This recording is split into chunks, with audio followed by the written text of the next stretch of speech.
Bab 46 Aku perlu mengeluh. Qin Haodong tersenyum. Bahkan Sampa bernama Raja Prajurit tidak menyangkal utangnya, jadi mengapa kamu menyangkalnya? Nalan Wushuang berbisik dengan wajah memerah. Aku tidak akan menolaknya, tetapi bisakah kamu mengubah persyaratannya?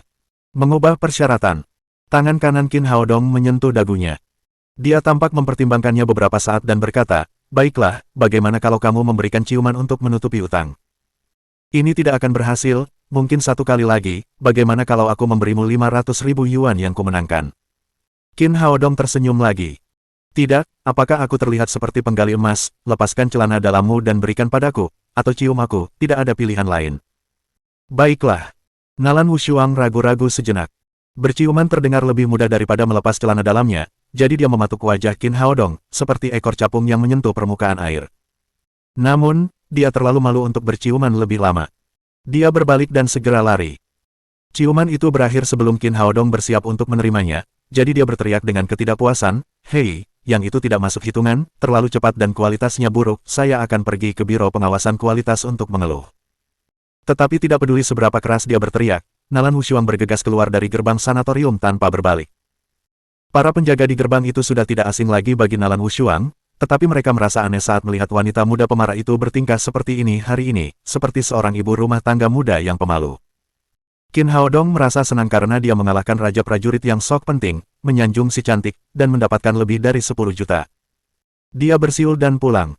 Pada saat yang sama, di sebuah hotel bintang 5, prajurit Raja Dongfang Liang melakukan panggilan telepon. Aku beritahu kamu, aku harus meningkatkan tugasku untuk misi ini. Tuan Dongfang, kita sudah mencapai 10 juta, bagaimana Anda bisa menaikkan harga begitu tiba-tiba, Anda akan kehilangan semua kredibilitas Anda. Dongfang Liang berkata, saya sudah membayar 19 juta untuk menyelesaikan misi di Jiangnan, kecuali Anda memberi saya 20 juta, saya akan pergi sekarang dan membatalkan misi ini. Orang di seberang telepon bergumam. Baiklah, aku akan memberimu 20 juta asalkan kau menyelesaikan misinya.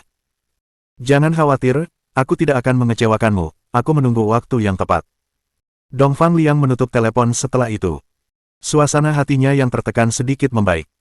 20 juta yuan yang dimenangkannya dikurangi 19 juta yuan yang hilang dari Qin Haodong malam ini berjumlah total 1 juta yuan, yang tidak banyak tetapi lebih baik daripada kehilangan uang.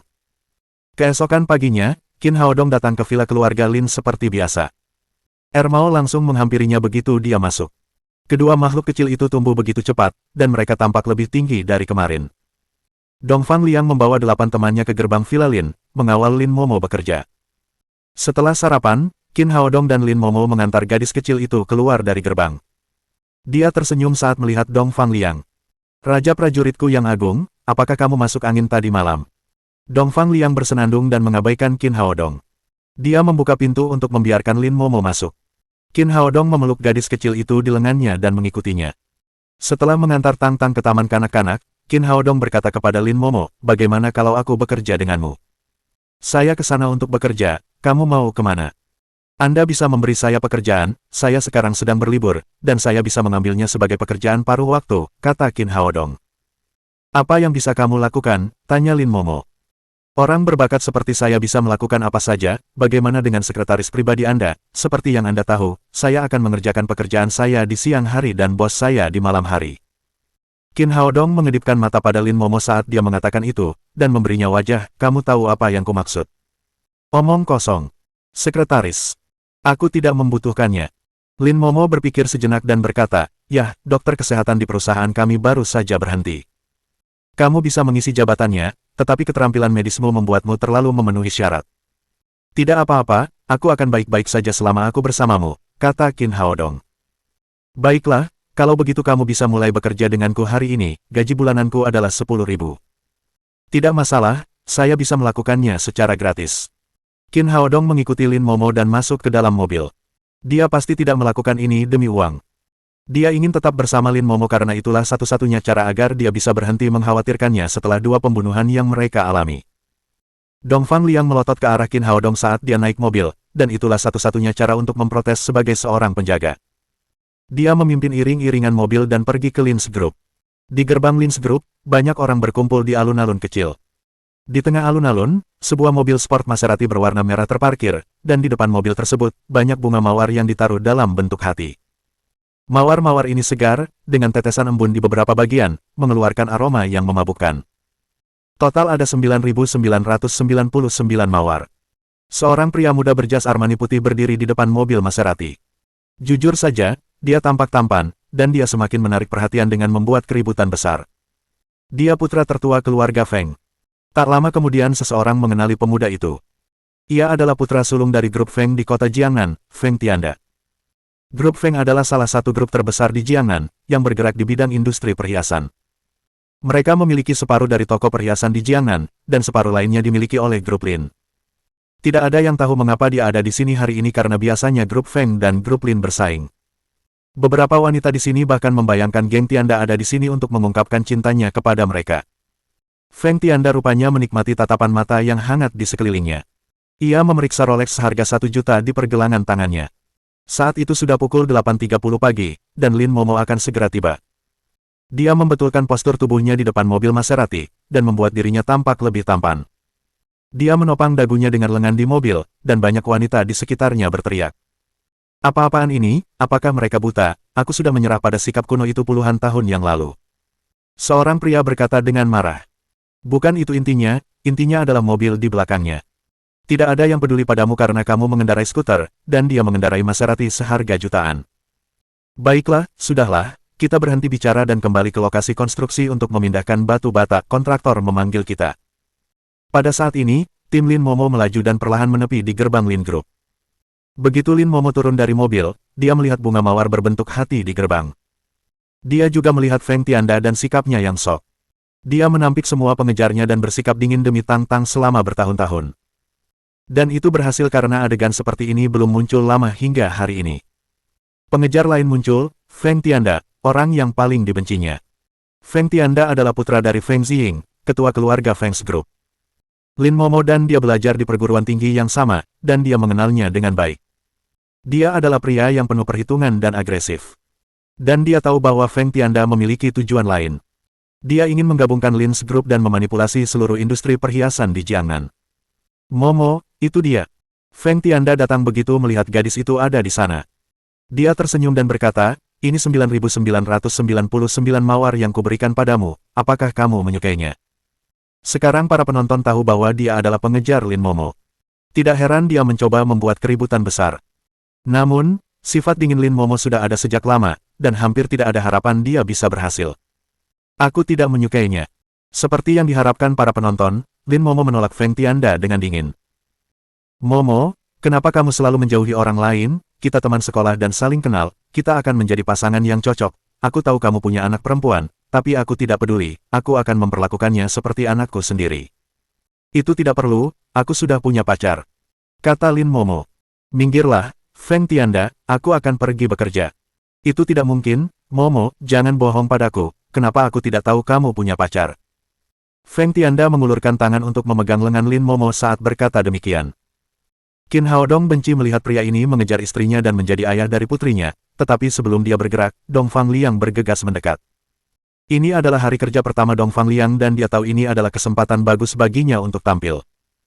Dia mendorong Feng Tianda menjauh, menghalangi Lin Momo, dan berteriak, jangan takut, Presiden Lin, aku di sini. Para tentara bayaran yang dipimpinnya mengelilinginya, menjaga Lin Momo. Feng Tianda terdorong mundur beberapa langkah karena ketidaksiapannya. Dia menatap Dong Fangliang dengan jengkel. Apa kau tahu siapa aku, beraninya kau menyentuhku? Tidak peduli siapapun kamu, aku adalah pengawal Nona Lin, dan aku harus menjaganya tetap aman. Dong Fangliang mengatakannya dengan sangat benar dan penuh kekuatan. Pengawal. Feng Tianda mencibir. Kelompok Lin ingin beradu pengawal denganku, baiklah, mari kita lihat pengawal siapa yang lebih baik. Dia punya dua tujuan datang ke sini hari ini. Yang pertama adalah memberi kesan kepada orang lain bahwa dia mengejar Lin Momo, yang kedua adalah mempermalukan Lin's Group. Setelah itu, dia melambaikan tangannya dan berkata, Damao dan Ermao, beri mereka pelajaran untukku. Damao dan Ermao. Qin Haodong berpikir dalam hati. Bukankah itu nama kedua anjing ras Snow Mastiff kecilku? Apakah nama mereka sama? Pada saat yang sama, dua pria parubaya yang tidak terlalu tinggi dan tidak terlalu kuat pergi ke Feng Tianda. Ekspresi Qin Haodong berubah saat melihat kedua pria itu. Mereka tampak biasa saja, tetapi mereka adalah pejuang sejati. Mereka bukan tandingan bagi anggota Divine Mercenaries, tetapi mereka mencapai alam ketiga dari alam keempat overpower. Orang-orang dari Dongliang Liang itu tampak berotot dan kuat, mereka dapat menghadapi orang biasa dengan mudah, tetapi mereka pasti akan sangat menderita saat berhadapan dengan prajurit sungguhan. Namun, Qin Haodong tidak akan menghentikan mereka. Dongfang Liang adalah pengawal pribadi Lin dan dibayar dengan baik, dia harus bertanggung jawab sebagai pengawal pribadinya. Terlebih lagi, orang itu sangat sok, Qin Haodong senang melihatnya menderita kerugian. Dongfang Liang tidak memiliki penglihatan tajam seperti Qin Haodong. Dia hampir tidak melihat kekuatan Damao dan Ermao yang sebenarnya, dan menganggap mereka sebagai dua orang biasa yang lemah dan mudah dikalahkan. Biarkan aku mengajarimu cara menjadi pengawal sejati, dan cara menjadi raja prajurit. Setelah itu dia mengayunkan tinjunya dan mengeluarkan angin, menghantam Damao dengan keras. Bab 47. Aku akan memanggil bantuanku. Damao tampak tegas, tidak menunjukkan niat untuk mundur saat menghadapi pukulan Dongfang Liang. Sebaliknya, dia mengepalkan tinjunya dan meninju juga. Tinjunya tampak lebih kecil dan tidak sekuat milik Dongfang Liang, tetapi saat kedua tinju itu saling bertabrakan, Damao melangkah mundur.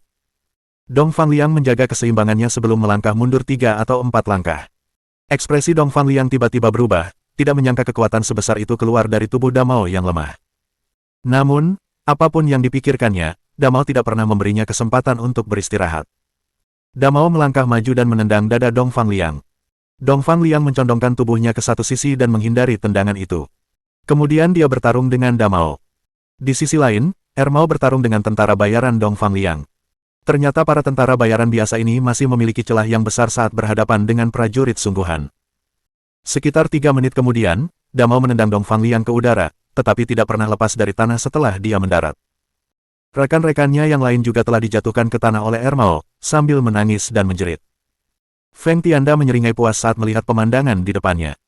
Dia membayar mahal 2 pengawal itu untuk melawan grup Lin hari ini, dan rencananya ternyata berjalan dengan baik sekarang. Para penonton menjadi gempar karena mereka tidak menyangka pengawal Feng Tianda begitu kuat dibandingkan dengan pengawal Lin Group yang lebih lemah. Sekali lagi Feng Tianda melangkah ke arah Lin Momo dan berkata dengan bangga, "Momo, kita kan teman sekolah, jadi tidak perlu membuat keadaan menjadi canggung. Mengapa tidak ikut denganku dan menikmati teh serta mengobrol santai? Mungkin kita bisa menemukan tempat untuk membicarakan kehidupan, bukankah itu menyenangkan?" Lin Momo meringis. Dia tahu bahwa Feng Tianda ada di sini untuk mengganggunya, jadi dia berteriak, "Enyahlah dari hadapanku. Mengapa kalian harus memaksaku melakukan ini dengan cara yang sulit?" Feng Tianda menjadi kesal. Dia memerintahkan Damao dan Ermao, "Ayo ajak Nyonya Lin keluar untuk minum teh." Menurut rencananya, kelompok Lin kehilangan semua kesopanannya, dan akan setengah berhasil selama Damao dan Ermao mengawal Lin Momo pergi di gerbang kelompok. Damao dan Ermao menjawab dan mengulurkan tangan untuk menangkap Lin Momo dari kedua sisi. Semua pengawal grup Lin pingsan, jadi mereka menangkapnya dengan liar karena mereka pikir wanita itu tidak memiliki kekuatan lagi untuk melawan. "Singkirkan tanganmu dariku." Namun, sebelum tangan mereka menyentuh Lin Momo, 2 suara tamparan terdengar. Damao dan Ermao terlempar ke belakang, dengan telapak tangan merah besar di wajah mereka masing-masing. Feng Tianda terkejut saat melihat 2 pengawalnya yang kuat terbanting ke udara. Dia tidak pernah menyangka Lin Momo memiliki kartu as. Para penonton juga terkejut. Mereka melihat betapa hebatnya Damao dan Ermao.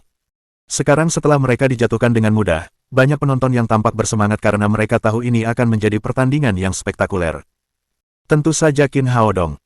Ia menghampiri Lin Momo sambil tersenyum dan berkata kepada Damao dan Ermao, "Bagaimana, bukankah rasanya menyenangkan? Sekarang kembalilah dan ganti nama kalian berdua karena Damao dan Ermao adalah nama kedua anjingku. Kalian juga anjing, tapi kalian tidak boleh punya nama yang sama dengan anjing-anjingku. Kalian boleh punya nama apapun yang kalian suka, tapi jangan Damao dan Ermao, atau aku akan menendang pantat kalian setiap kali aku bertemu kalian." Setelah dia berkata demikian, orang banyak pun tertawa terbahak-bahak. Mata Damao dan Ermao memerah. Mereka belum pernah dihina seperti para pejuang sebelumnya. Mereka langsung meraung dan menerjang Qin Haodong. Betapa cerobohnya. Cahaya dingin melintas di mata Qin Haodong. Dia meninju 2 kali, lalu Damao dan Ermao terlempar kembali tanpa sempat melawan. Mereka terjatuh ke tanah, lalu berguling 7 atau 8 meter jauhnya. Setelah dia berurusan dengan keduanya, dia menyeringai dan pergi ke Feng Tianda yang sedang terkejut. "Tuan Feng, bagaimana aku harus menghadapimu? Kau tidak bisa memukulku, aku adalah tuan muda dari grup Feng." Feng Tianda berkata dengan takut. Ia terbukti tidak berguna setelah kehilangan perlindungan Damao dan Ermao. "Wow, tuan muda dari grup Feng, kami akan memperlakukanmu dengan sopan." Setelah itu Qin Haodong menendang perut Feng Tianda. Feng Tianda melayang mundur dan jatuh ke tengah mawar berbentuk hati itu. Feng Tianda menjerit dalam kesengsaraan yang luar biasa, seakan-akan jantung dan paru-parunya telah hancur. Mawar-mawar itu berduri, dan kini ratusan duri mawar menusuk seluruh tubuhnya. Qin Haodong bertepuk tangan setelah tendangan itu, dan berkata, itulah yang kau katakan, aku tidak memukulmu, aku menendang. Dasar bajingan, beraninya kau menendangku, kau akan membayarnya. Feng Tianda merangkak keluar dari balik bunga mawar. Wajahnya yang tampan berubah kesakitan. Dia mengeluarkan ponselnya dari saku dan memutar nomor telepon. Kemudian dia berteriak, kirim 10, tidak, 20 pengawal ke gerbang grup Lin secepatnya. Lin Momo jelas-jelas menunjukkan kekuatan grup Lin. Dia sedikit khawatir, jadi dia pergi ke Qin Haodong dan berbisik, Haodong, bagaimana kalau keluar dari sini? Tidak apa-apa. Aku juga bisa meminta bantuan. Qin Haodong berkata dengan wajah riang dan tersenyum. Kemudian dia mengeluarkan ponsel dummy lamanya dan menghubungi nomor Nalan Wuxia. Nalan Wuxia menekan tombol jawab begitu melihat nomor Qin Haodong. Ia mengejek Qin Haodong dan berkata, mengapa kamu menelepon, tabib hebat? Apakah kamu mengalami pembunuhan lagi? Tidak ada pembunuhan kali ini. Hanya beberapa penjahat yang mencoba menggangguku. Cepatlah datang dan periksa. Setelah Qin Haodong mengatakan itu, bahkan Lin Momo tidak dapat menahan tawa. Qin Haodong, bisakah kamu serius setidaknya sekali, aku sedang sibuk sekarang. Saya berbicara tentang hal yang serius, cepatlah ke sini, orang ini sudah meminta bantuan, saya akan dipukuli jika Anda tidak datang ke sini tepat waktu, kata Qin Haodong. Apakah kamu yakin tidak bercanda? Nalan Wuxia bertanya lagi. Tidak, cepatlah, aku sudah di gerbang grup Lin. Qin Haodong menutup telepon segera setelah selesai berbicara. Setelah menelepon, ia berjalan ke arah bunga mawar yang sudah disiapkan dan berkata kepada para penonton, saya tahu pasti sulit bagi kalian untuk hanya menonton, jadi petiklah beberapa bunga mawar dan bawa pulang, kalian lihat sendiri betapa segarnya bunga-bunga itu, para pria dapat memetik beberapa untuk pacar mereka, para wanita dapat memetik beberapa dan membuat teh mawar membuat kalian tetap cantik dan sehat. Setelah itu, dia mencabut semua 9.999 mawar dari Feng Tianda. Para penonton dengan senang hati menerima hadiah itu. Masing-masing dari mereka membawa bunga dan karangan bunga mereka sendiri. Tak lama kemudian, semua mawar itu habis. Feng Tianda sangat marah. Dia menggertakkan giginya karena benci. Ini belum berakhir, aku akan mengirim seseorang untuk menggiling tulangmu. Pada saat ini, setelah suara rem yang melengking, 4 mobil bisnis hitam berhenti di gerbang Lins Group. Lebih dari 20 pengawal berpakaian hitam melompat keluar dari mobil dan berlari ke Feng Tianda. Kepala pengawal itu terkejut ketika melihat Feng Tianda dengan duri di sekujur tubuhnya. Dia melangkah maju dan bertanya, Tuan Muda, apa yang terjadi? Feng Tianda menunjuk ke arah Qin Haodong, dan dia berteriak dengan wajah yang bengkok. Semua ini salah bajingan ini, sekarang pukul dia sampai tidak ada yang mengenali wajahnya. Pemimpin pengawal itu mendengar perintah tuannya dan melambaikan tangannya. 20 pengawal bergegas ke Qin Haodong dan mengelilinginya. Semua pengawal grup Feng adalah pensiunan tentara. Mereka menerima pelatihan tempur dan tampak profesional. Lin Momo tampak cemas. Dia tahu Qin Haodong sudah kuat dan pandai bertarung, tetapi ada terlalu banyak orang yang harus dihadapi, membahayakan peluangnya untuk menang. Saat itu, sirene berbunyi. 2 mobil patroli berhenti. Ketika pintu terbuka, Nalan Wuxia melompat keluar bersama 7 atau 8 polisi. Apa yang terjadi? Berhenti, kalian semua. Nalan Wuxia berteriak pada para pengawal yang mengelilingi dan melawan Qin Haodong. Jangan berhenti, hajar saja dia. Feng Tianda menatap ke cermin Maserati sambil mencabut duri mawar dari wajahnya. Dia meringis kesakitan setiap kali mencabutnya. Akhirnya, air mata mengalir di wajahnya, dan dia semakin membenci Qin Haodong. Para pengawal dari grup Feng tahu betul seberapa hebat kemampuan Feng Tianda, jadi mereka tidak menganggap serius para polisi itu. Mereka menyerang Qin Haodong sesuai perintah tuan muda mereka. Melihat orang-orang itu mengabaikannya, Nalan Wuxia menjadi dingin. Dia berteriak pada Feng Tianda dengan tegas, katakan pada mereka untuk berhenti. Feng Tianda sama sekali tidak menoleh ke belakang. Sebaliknya, dia berteriak dengan arogan. Siapa kamu yang berani ikut campur dalam urusanku, keluar dari sini atau aku akan menanggalkan seragammu. Dilihat dari tindakannya biasanya, dia memang tipe yang mengabaikan polisi biasa. Itu penghinaan terhadap polisi dan keributan, sekarang borgol mereka semua. Nalan Wuxia berteriak marah. Seorang polisi muda berlari mendekat dan memborgol Feng Tianda. Siapa kamu? Kamu mau kehilangan pekerjaan atau apa? Siapa kamu berani menangkapku? Apa kamu tidak tahu bahwa aku adalah tuan muda keluarga Feng? Feng Tianda menggeliat tak karuan. Ia mengumpat dan berbalik, hanya untuk melihat Nalan Wuxia melotot balik. Petugas Nalan. Feng Tianda tercengang. Hanya sedikit orang yang ia takuti di kota Jiangnan, dan Nalan Wuxia jelas salah satunya. Gadis itu cepat marah dan tidak menoleransi masalah yang dihadapinya. Selain itu, dia didukung oleh Nalan, yang 100 kali lebih kuat dari kelompok Feng. Katakan pada orangmu untuk berhenti, kata Nalan Wuxia dingin. Baiklah. Feng Tianda berhenti bersikap sombong dan menjawab. Kemudian dia berbalik ke arah teman-temannya dan memerintahkan, hentikan, kalian semua. Pada saat dia memberi perintah, 5 atau 6 pengawalnya sudah pingsan. Orang-orang itu menyaksikan betapa kuatnya Qin Haodong, dan berhenti begitu mereka mendengar tuan muda mereka. Sekarang setelah mereka berhenti menyerang, Qin Haodong segera berlari ke Nalan Wuxia, menginjak wajah salah satu pengawal yang menghalangi jalannya. Itulah dirimu, Pak Polisi, aku bisa saja dibunuh oleh para penjahat itu jika kau terlambat.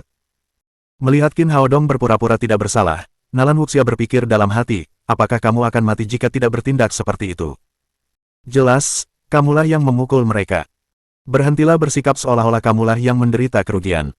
Apa yang sebenarnya terjadi? Tanya Nalan Wuxia.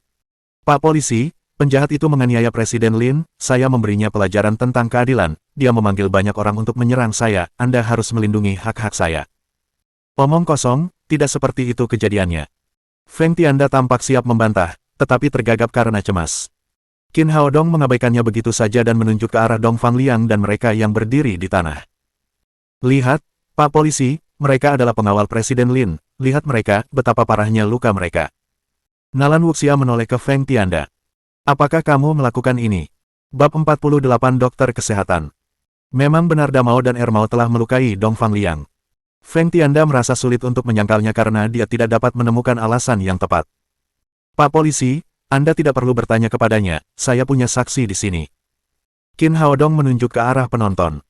Tolong beritahu saya, bukankah dia orang yang baru saja menganiaya seorang wanita di depan umum? Para penonton menjawab dengan satu suara. Mereka baru saja menerima manfaat dari Qin Haodong, mawar. Memang benar Dong Fangliang terluka oleh Damao dan Ermao. Feng Tianda merasa sulit untuk menyangkalnya karena dia tidak dapat menemukan alasan yang tepat. Pak Polisi, Anda tidak perlu bertanya kepadanya, saya punya saksi di sini.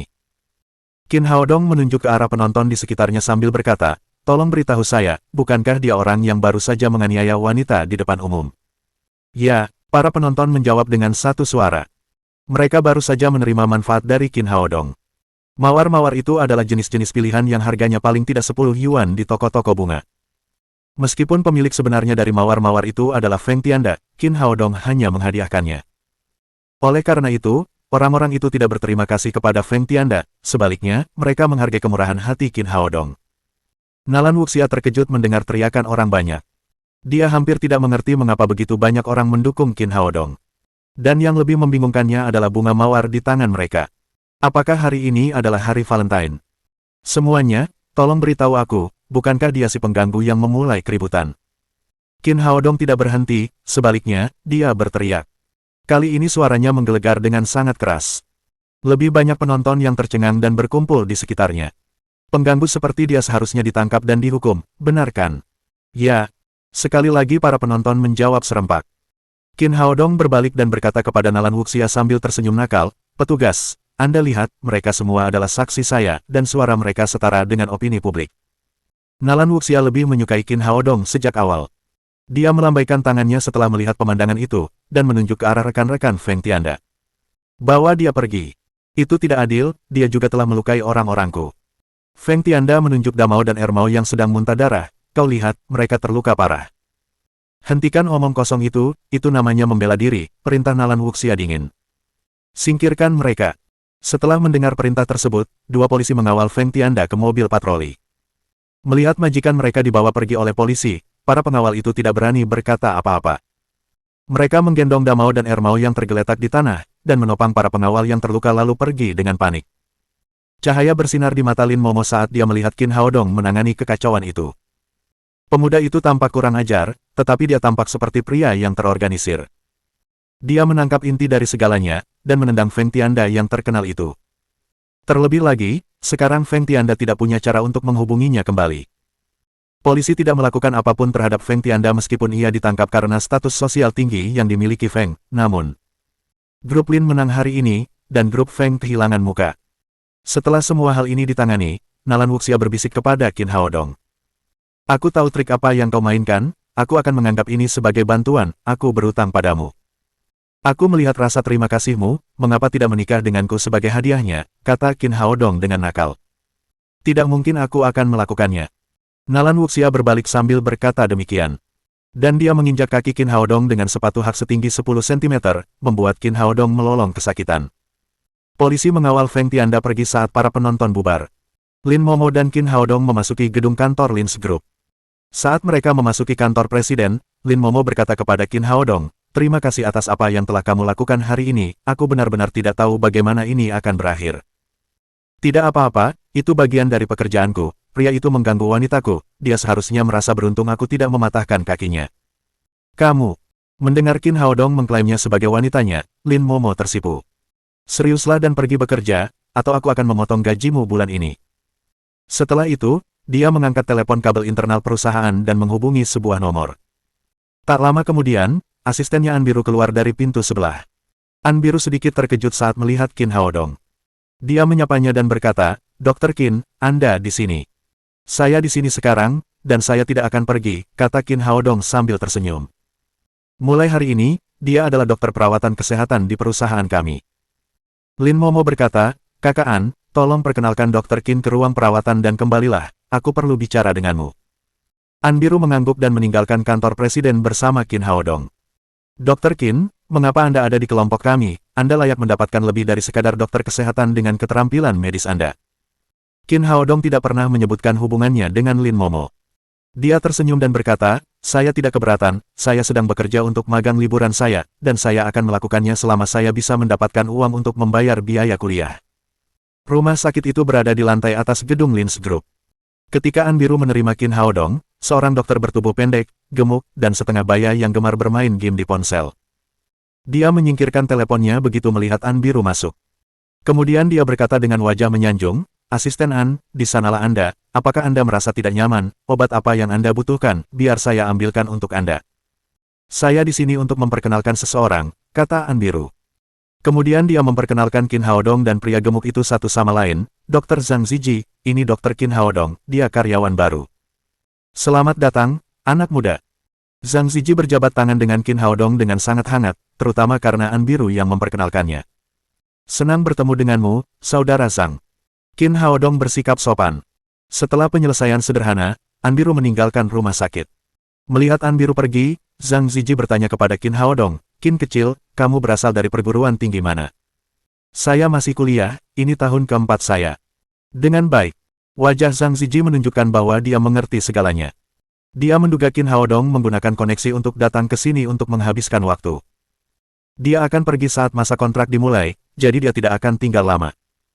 Qin kecil, ada satu hal yang ingin kukatakan padamu, kita tidak punya banyak tugas di sini, dan aku baik-baik saja meskipun kamu tidak melakukan apapun, tapi ada satu hal yang harus kamu ingat, jangan pernah memperlakukan siapapun. Kenapa, bukankah kita semua dokter? Tanya Qin Haodong heran. Saya pikir sudah jelas betapa kita semua mampu, terlalu banyak penyakit yang tidak dapat kita jangkau, dokter yang baru saja mengundurkan diri salah mendiagnosis pasien dan hampir membunuhnya, dan rumah sakit hampir tutup karenanya. Wajah Zhang Ziji tampak marah saat mengatakan itu. Dia akan kehilangan pekerjaan jika rumah sakit ini tutup. Dan dokter yang tidak berpengalaman seperti dia tidak akan pernah bisa mendapatkan pekerjaan yang layak selama dia meninggalkan rumah sakit ini. Jika ada staf yang terkena flu atau demam, atau datang untuk mengambil obat karena merasa tidak enak badan, berikan saja apa yang mereka inginkan, tidak perlu membuat masalah. Saat dia berkata demikian, pintu terbuka dan seorang wanita paruh baya berusia 30-an masuk.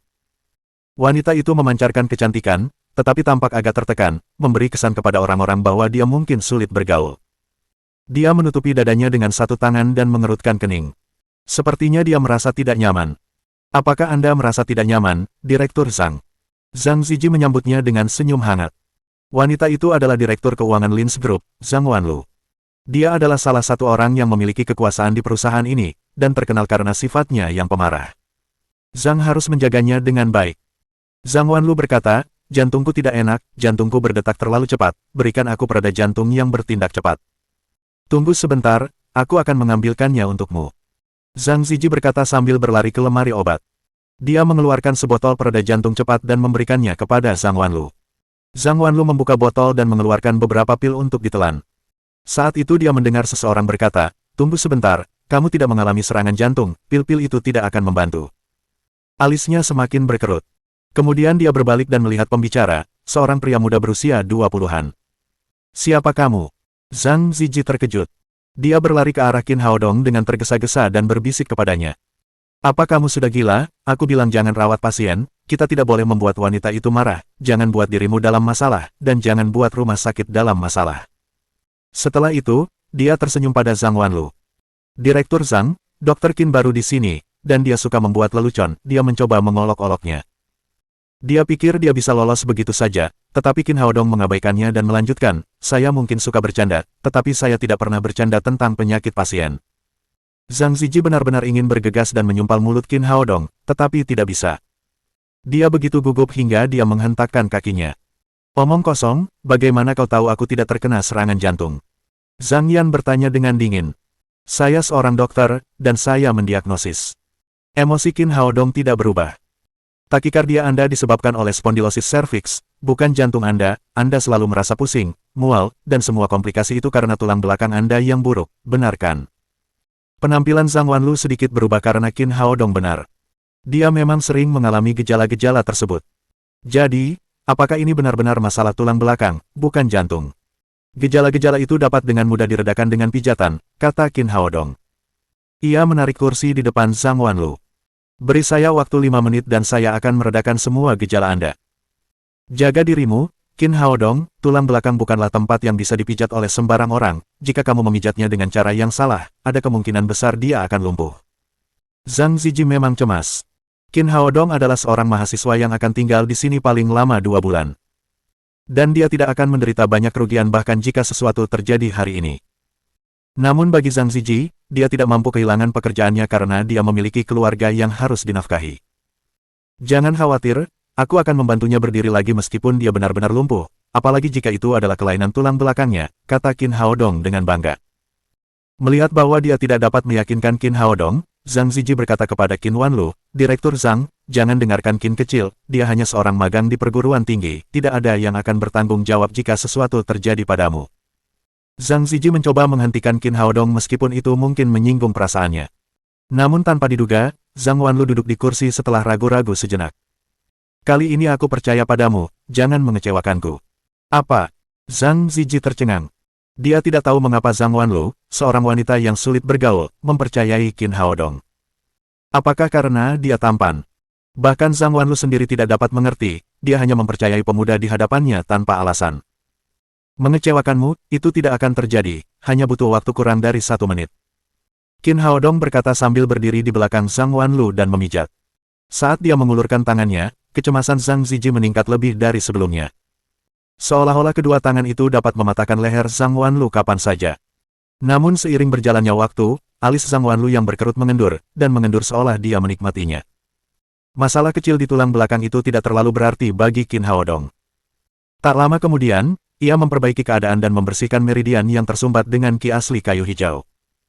Baiklah, cobalah untuk menjaga keseimbangan antara pekerjaan dan istirahat, regangkan lehermu sesering mungkin dan kau akan baik-baik saja. Zhang Yan berdiri karena terkejut. Ia merasa rileks. Takikardia menghilang. Pikiran dan penglihatannya menjadi jernih. Kondisi mentalnya lebih baik dari sebelumnya. Dia melangkah maju dan menjabat tangan Qin Haodong. Dr. Qin, Anda sungguh ajaib, terima kasih banyak. Bab 49 butuh pijat.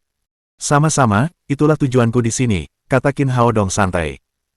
Zhang Wanlu biasanya memiliki sifat pemarah, dan itu mungkin karena tulang belakangnya. Sekarang setelah sembuh, dia tersenyum dan berseri-seri. Dr. Qin, tidak biasa bagi dokter muda seperti Anda untuk memiliki keterampilan medis yang sangat baik, dan Anda sangat tampan, sayang sekali putri saya baru berusia 10 tahun, kalau tidak saya akan menjadikan Anda menantu laki-laki saya. Zhang Wanlu menghela napas saat mengatakan itu, seolah-olah dia merasa kasihan karena tidak memiliki kesempatan untuk menjadi ibu mertua Qin Haodong. Tak lama kemudian, dia berkata, "Kudengar sudah bertahun-tahun sejak rumah sakit menaikkan gaji, aku akan mempromosikannya saat aku kembali, dokter yang baik sepertimu pantas mendapatkan yang lebih." Zhang Zijie melihat dari pinggir lapangan dengan heran.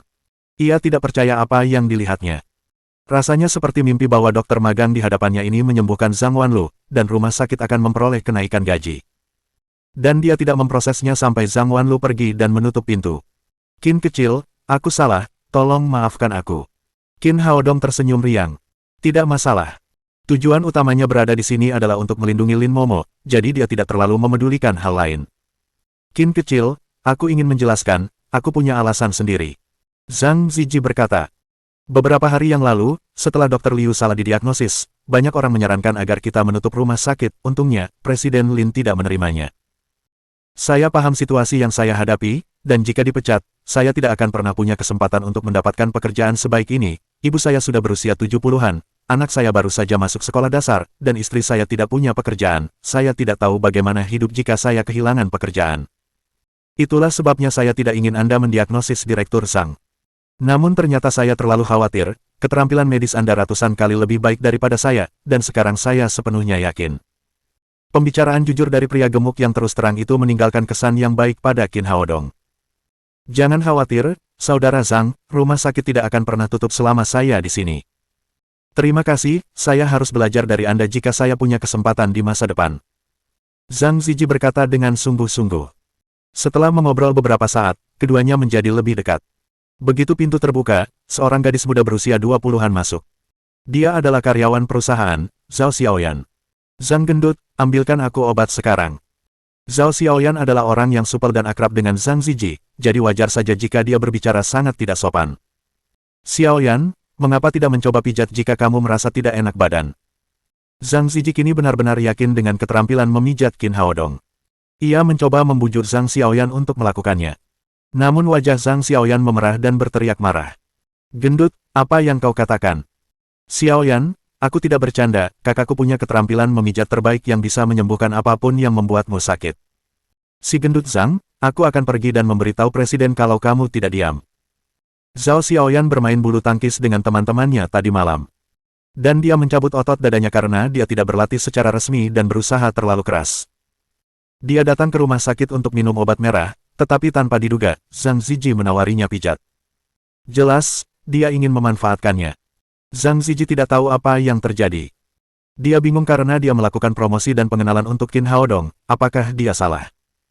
Melihat Zhang Zijie merasa malu, Qin Haodong mencoba menyelamatkannya dan berkata, Halo, saya Qin Haodong, dokter baru di ruang perawatan, ada yang bisa saya bantu? Zhao Xiaoyan bertengkar dengan Zhang Zijie hingga ia melihat Qin Haodong di sampingnya. Ia tidak tahu dari mana datangnya pria tampan ini, tetapi ia yakin bahwa pria itu adalah pangeran tampannya. Matanya dipenuhi bintang-bintang yang penuh cinta. Apakah Anda butuh bantuan, kakak? Qin Haodong bertanya lagi. Ah, sebenarnya aku baru berusia 24 tahun, kau tidak perlu memanggilku kakak, panggil saja aku Xiaoyan. Mata Zhao Xiaoyan dipenuhi dengan kegembiraan. Apakah kamu dokter pijat yang baru saja disebutkan oleh si gendut? Kurasa begitu, aku jago memijat. Saya kemarin mengalami cedera dada kanan saat bermain bulu tangkis, bisakah Anda memijat saya? Zhang Zijie membuka matanya lebar-lebar dan akhirnya tahu mengapa Zhao Xiaoyan melampiaskannya padanya sekarang. Apa yang terjadi sekarang? Dia meminta pijat atas inisiatifnya sendiri. Apakah karena aku tidak setampan Qin Haodong? Tentu saja, pria pendek, gemuk, dan miskin tidak pantas mendapatkan hak asasi manusia. Qin Haodong sudah melihat luka Zhao Xiaoyan, dan berkata, tidak ada yang serius, aku akan segera menyembuhkannya. Setelah itu, dia meraih lengan kanan Zhao Xiaoyan, menarik dan meluruskannya. Kemudian, dia mengobati bagian yang terluka dengan ki sejati kayu hijau. Baiklah, kamu boleh kembali, tapi lain kali, jangan lupa melakukan pemanasan sebelum mulai berolahraga. Zhao Xiaoyan meregangkan tubuhnya. Dia takut bergerak karena rasa sakit di dadanya, tetapi sekarang rasa sakitnya hilang, dan dia merasa nyaman di bagian itu. Dr. Qin, Anda benar-benar ahli dalam memijat, bisakah Anda melakukannya untuk saya sebentar? Zhao Xiaoyan sekarang semakin menghormati Qin Haodong, matanya menjadi selembut air. Zhang Zijie melihatnya dengan marah. Kau menganggapku mesum saat aku menawarkan pijatan, dan sekarang kau memintanya. Itu sangat tidak adil. Qin Haodong menyeringai tipis dan berkata, kondisimu sudah baik sekarang, jadi tidak perlu dipijat lagi. Baiklah, tapi Dr. Qin, apakah Anda punya waktu malam ini? Saya ingin mentraktir Anda makan malam sebagai ucapan terima kasih. Itu tidak perlu, ini bagian dari pekerjaanku, dan aku punya hal yang harus kulakukan malam ini, jadi aku tidak bisa datang. Karena permintaannya ditolak, Zhao Xiaoyan tidak punya alasan untuk tinggal di ruang perawatan lebih lama lagi. Dia meninggalkan ruang perawatan dengan perasaan jijik. Zhang Zijie datang dan menepuk bahu Qin Haodong. Saudara Qin, ada banyak karyawan wanita di perusahaan ini, dan Anda sangat tampan dan berbakat, sebentar lagi Anda akan sibuk. Faktanya, masalah datang lebih cepat dari yang mereka duga. Zhao Xiaoyan sudah besar mulut bahkan sejak dia masih kecil. Dia menyebarkan berita tentang dokter baru yang tampan di ruang perawatan segera setelah dia kembali. Dalam waktu singkat, gadis-gadis yang tergila-gila pada laki-laki dari berbagai departemen membanjirinya. Permisi, apakah Dr. Qin ada di sini? Seorang wanita muda dan tinggi berjalan masuk. Dia adalah seorang karyawan grup, Gao Feifei. Kamu sedang menatapnya, apa masalahmu? Tanya Qin Haodong. Bahkan ada lebih banyak bintang penuh kasih di mata Gao Feifei daripada Zhao Xiaoyan saat dia melihat Qin Haodong. Lucu, terlalu imut, bahkan lebih imut daripada bintang pop Korea. Apakah ini karena doaku tadi malam? Apakah dia pria yang sangat tampan yang dia minta kepada Tuhan tadi malam? Qin Haodong bertanya lagi. Gao Feifei terbangun dan menjawab dengan suara lembut, Dr. Qin, tolong bantu saya memeriksa apa yang salah dengan saya. Zhang Zijie tahu dengan jelas bahwa wanita itu sama sekali tidak sakit. Dia datang untuk Qin Haodong. Dia menuang secangkir teh untuk dirinya sendiri dan duduk dengan tenang, menyaksikan drama yang terjadi. Sejak Qin Haodong ada di sini, gaji mereka meningkat, dan ruang perawatan menjadi lebih ramai dari sebelumnya. Qin Haodong tentu melihat bahwa wanita itu tidak akan pernah bisa lebih sehat, jadi dia berkata, kamu baik-baik saja, pertahankan saja. Dr. Qin, apakah ini tidak terlalu ceroboh? Coba periksa aku, seperti, dengarkan detak jantungku. Gao Feifei sengaja mengangkat dada buah plumnya saat berkata demikian. Itu tidak perlu, saya seorang praktisi pengobatan Tiongkok, inti dari pengobatan Tiongkok adalah melihat, mendengarkan, bertanya, dan merasakan denyut nadi, saya dapat mendiagnosis segera setelah saya memeriksa Anda. Dokter pengobatan Tiongkok. Bagaimana kalau Anda memeriksa denyut nadi saya?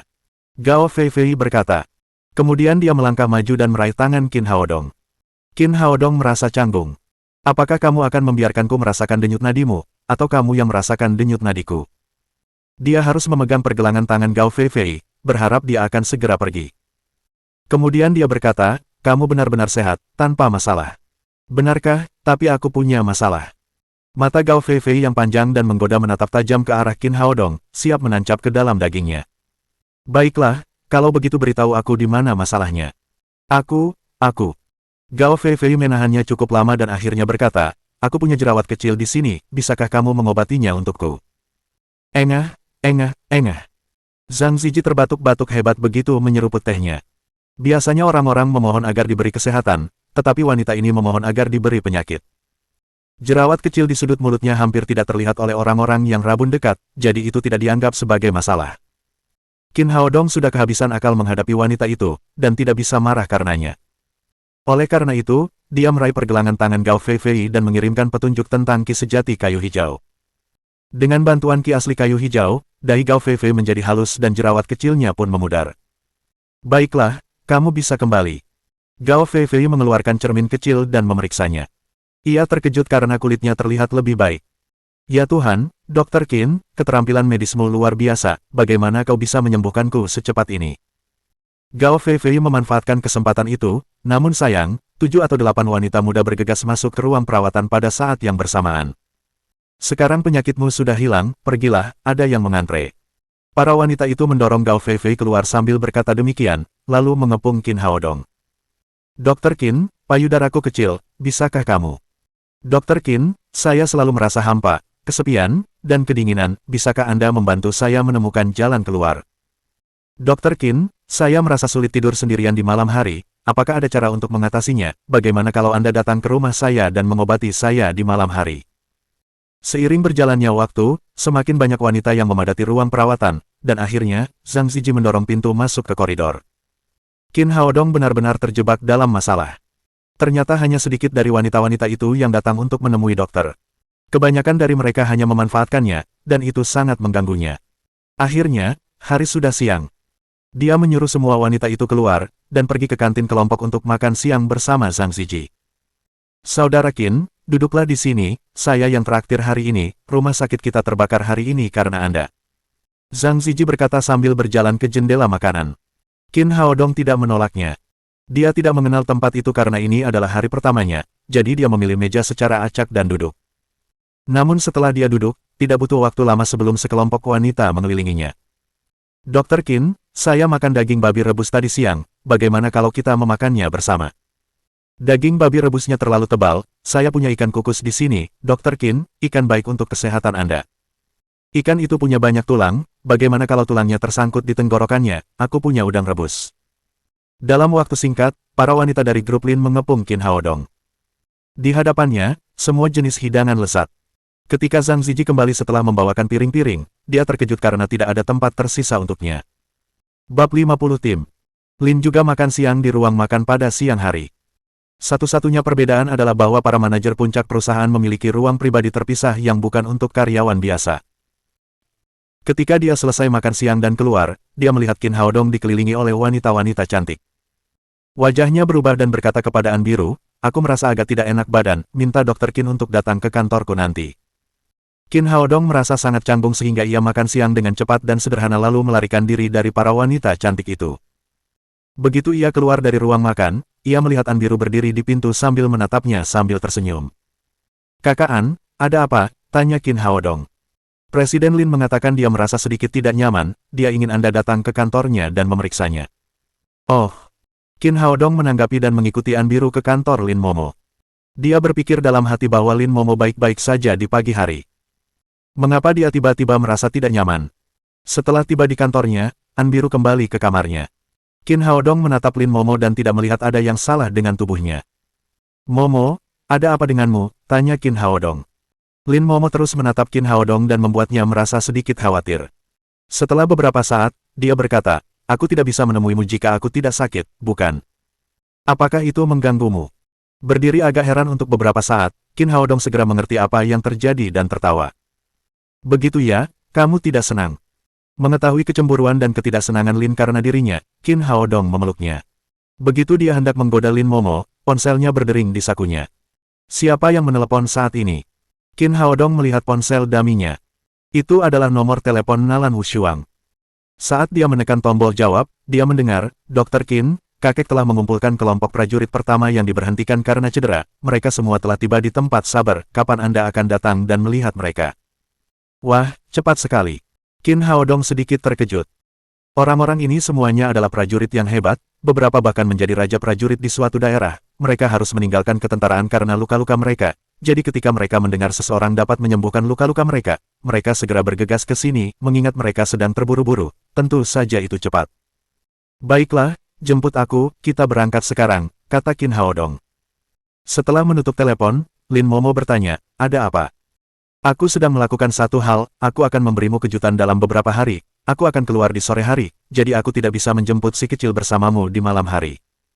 Kemudian Qin Haodong mencium pipi Lin Momo dan keluar. Ketika dia sampai di pintu, dia berbalik dan berkata, menurutku Dong Fangliang dan anak buahnya tidak bisa diandalkan, kamu harus berhati-hati saat keluar. Jangan khawatir, kata Lin Momo. Mereka hanya sedikit amatir. Tapi aku ada di kota. Semuanya akan baik-baik saja. Qin Haodong tidak berkata apa-apa lagi. Dia memutuskan untuk menyembuhkan tentara bayaran ilahi sesegera mungkin dan menggantikan Dong Fangliang. Ketika dia turun di Lin's Group, Nalan Wushuang menunggu di Maseratinya. Kamu sangat cepat. Qin Haodong membuka pintu mobil dan duduk. Saya hanya ada di kota dan mengurus urusan Anda. Dia melemparkan 2 buklet merah kecil ke Qin Haodong. Qin Haodong mengambilnya dan membukanya. Itu adalah sertifikat anjing dari 2 anjing mastif salju kecil. Anda sangat efisien, katanya sambil memasukkan buku-buku kecil itu ke dalam sakunya. Bagaimana mungkin aku tidak melakukan apa yang diperintahkan oleh Tabib Agung Qin? Kemudian Nalan Wushuang menyalakan mobil dan menuju sanatorium militer. Rumah tempat tinggal para Divine Mercenaries sudah penuh sesak dengan orang-orang. Beberapa dari mereka membawa kruk, beberapa duduk di kursi roda, dan beberapa bahkan terbaring di atas tandu. Namun, ekspresi di wajah mereka tajam, dan seluruh tubuh mereka memancarkan roh jahat yang kuat. Kakak laki-lakiku, apakah orang yang kau katakan benar-benar dapat menyembuhkanku? Seorang pria parubaya yang terbaring di atas tandu bertanya kepada Nalan Jie, namanya Chen Fugui. Ia dulunya adalah seorang raja prajurit yang terkenal di angkatan militer Jiangnan. Namun, saat menjalankan misi, ia terluka oleh pecahan peluru peledak, yang menyebabkan kelumpuhan. Karena serpihan itu tertanam di tulang belakangnya, letaknya terlalu dekat dengan saraf. Ia mendatangi banyak ahli, tetapi tidak ada yang mampu mengeluarkan serpihan itu. Jadi, ia tidak punya pilihan selain tetap terbaring di tempat tidur. Nalan Jie tertawa dan menunjuk Saber yang sedang sibuk bekerja di sampingnya. Bagaimana mungkin aku berbohong padamu, kau melihatnya, awalnya kondisinya jauh lebih buruk daripada milikmu, tetapi dia diselamatkan oleh dokter ajaib kecil itu, sekarang dia sangat energik. Harapan melintas di mata Chen Fugui. Rasa sakit dari seorang raja prajurit hingga seorang sampah yang hanya bisa berbaring di tempat tidur dipahami oleh dirinya sendiri. Jadi ketika dia menerima telepon dari Nalan Jie yang mengatakan bahwa seseorang dapat menyembuhkan lukanya, keluarganya segera mengirimnya ke sini semalaman. Hatinya dipenuhi dengan keinginan untuk kembali ke medan perang. Pada saat itu, sebuah motor menderu di luar ruangan, dan Saber berkata, Nona Nalan telah membawa bos bersamanya. 6 anggota Divine Mercenaries kini dipenuhi rasa terima kasih dan kekaguman terhadap Qin Hao Dong dan segera berusaha menyambutnya. Para prajurit yang terluka di ruangan itu juga menoleh untuk melihat orang macam apa dokter yang dikatakan dapat menyembuhkan luka mereka. Namun, ketika Qin Hao Dong masuk ke ruangan yang dikelilingi oleh Nalan Jie dan Divine Mercenaries, mereka semua menunjukkan kekecewaan di wajah mereka. Dokter itu terlalu muda. Orang yang masih muda, entah dia dokter pengobatan tradisional Tiongkok atau Barat, sangat sulit untuk mendapatkan pengakuan dari semua orang. Jika yang memimpin acara bukan Nalan Jie, mungkin beberapa orang sudah pergi. Chen Fugui agak kecewa, tetapi karena percaya kepada Nalan Jie, dia tidak mengatakan apapun. Dokter ajaib kecil, ini Chen Fugui, seorang prajurit terkenal di angkatan bersenjata Jiangnan saat itu. Dia pernah secara tidak sengaja menginjak ranjau darat musuh saat menjalankan misi. Meskipun pecahan ranjau lainnya berhasil dikeluarkan, ada satu bagian yang masih tersangkut di celah tulang belakangnya, dan tidak ada yang berani mencabutnya. Nalan Jie memperkenalkan kondisi Chen Fugui kepada Qin Hao Dong. Coba aku lihat. Qin Hao Dong duduk di samping tempat tidur Chen Fugui, mengulurkan tangannya untuk merasakan denyut nadi Chen Fugui. Pada saat yang sama, seberkas ki sejati kayu hijau memasuki tubuh Chen Fugui dan merasakan detail serpihan yang bersarang di tulang belakangnya. Posisi serpihan itu benar-benar istimewa. Ia tertancap tepat di tengah ruas tulang belakang keempat dan kelima. Meskipun tidak melukai sumsum tulang belakang, letaknya terlalu berdekatan. Tidak heran dokter biasa tidak berani mengeluarkannya. Melihat Qin Hao Dong menarik tangan kanannya, Nalan Jie buru-buru bertanya, Dokter ajaib kecil, bagaimana dengan situasinya, apakah bisa disembuhkan? Tidak masalah, hanya sedikit masalah. Kemudian Qin Hao Dong meminta Saber dan beberapa orang untuk membantunya, mengangkat Chen Fugui dari tempat tidur dan duduk bersila. Ia melepas mantelnya. Kemudian ia mengeluarkan jarum perak dan menusuk 9 di posisi di mana pecahan peluru berada secara berurutan. Tujuan melakukan ini adalah untuk melindungi tulang belakang dan jaringan di sekitarnya dari cedera lebih lanjut. Setelah semuanya selesai, Qin Hao Dong menarik napas dalam-dalam dan tiba-tiba menepukkan tangannya di dada Chen Fugui. Saat dia menepuk dada Chen Fugui, sepotong pecahan peluru yang berlumuran darah tiba-tiba muncul dari punggung Chen Fugui dan menghantam dinding di belakangnya. Semua orang berdiri kaget. Tak seorang pun pernah melihat cara seperti itu untuk menyingkirkan pecahan peluru. Qin Hao Dong mengeluarkan beberapa obat luka yang sudah disiapkan dan mengoleskannya di punggung Chen Fugui. Baiklah, sekarang kamu bisa berdiri dan berjalan saja, tetapi kamu tidak bisa berolahraga dengan keras. Setelah 3 hari istirahat, semuanya akan kembali normal. Chen Fugui duduk di tempat tidur dengan tatapan kosong. Dia tidak percaya bahwa dia telah lumpuh selama 3 tahun dan bagaimana mungkin semuanya baik-baik saja sekarang. Kemudian ia mencoba bangun dari tempat tidur dengan bantuan Saber. Ia beradaptasi selama beberapa menit, dan menemukan bahwa mobilitasnya benar-benar pulih. Seorang pria kuat seperti dirinya membengkak karena air mata pada saat ini. Terima kasih, Dr. Qin, Anda telah mengembalikan hidup saya. Mulai sekarang, jika Anda membiarkan saya pergi ke timur, saya tidak akan pernah pergi ke barat. Kemudian Chen Fugui hendak berlutut, tetapi Qin Hao Dong menahannya. Saudara Chen, saya menyelamatkanmu karena kamu orang yang penuh hormat. Apapun pilihan yang kamu buat, saya menghormatimu dan tidak akan meminta bayaran sepeser pun untuk pengobatanmu. Kemudian Qin Hao Dong membiarkan Chen Fugui berbaring dan beristirahat dan mulai merawat orang terluka berikutnya. Sebagian besar orang di sini mengenal Raja Prajurit Chen Fugui, dan juga seberapa serius lukanya. Melihat Chen Fugui disembuhkan oleh Qin Hao Dong dalam sekejap mata, harapan segera muncul di mata orang-orang ini. Tidak ada yang ingin cacat, tidak ada yang ingin menjadi sampah. Selain itu, mereka semua adalah prajurit hebat yang telah membedakan diri mereka. Meskipun mata orang-orang ini menunjukkan keinginan, tidak ada persaingan untuk perawatan medis. Urutan siapa yang akan dirawat terlebih dahulu dan siapa yang akan dirawat kemudian sepenuhnya dikendalikan oleh Nalan Jie. Disiplin yang kuat membuat Qin Hao Dong diam-diam mengaguminya. Dalam 2 jam berikutnya, Qin Hao Dong menyembuhkan masing-masing dari 30 prajurit yang terluka. Beberapa dari mereka telah terluka dalam waktu lama dan mengalami kondisi serius. Setelah perawatan, mereka perlu pulih untuk jangka waktu tertentu. Mereka yang mengalami luka ringan pulih sepenuhnya setelah perawatan. Orang-orang ini telah terluka dalam waktu yang lama. Ketika mereka datang, mereka tidak memiliki harapan untuk disembuhkan karena kepercayaan mereka pada Nalan Jie. Namun, tidak disangka bahwa keterampilan medis Qin Haodong begitu ajaib sehingga mereka dapat disembuhkan sepenuhnya dengan begitu cepat. Mereka semua adalah prajurit yang hebat dan memiliki kebanggaan tersendiri. Siapa yang membiarkan mereka bangkit lagi berarti siapa yang memberi mereka kehidupan kedua. Atas nama Chen Fugui, seluruh prajurit yang terluka memberi hormat kepada Qin Haodong untuk mengungkapkan rasa terima kasih mereka.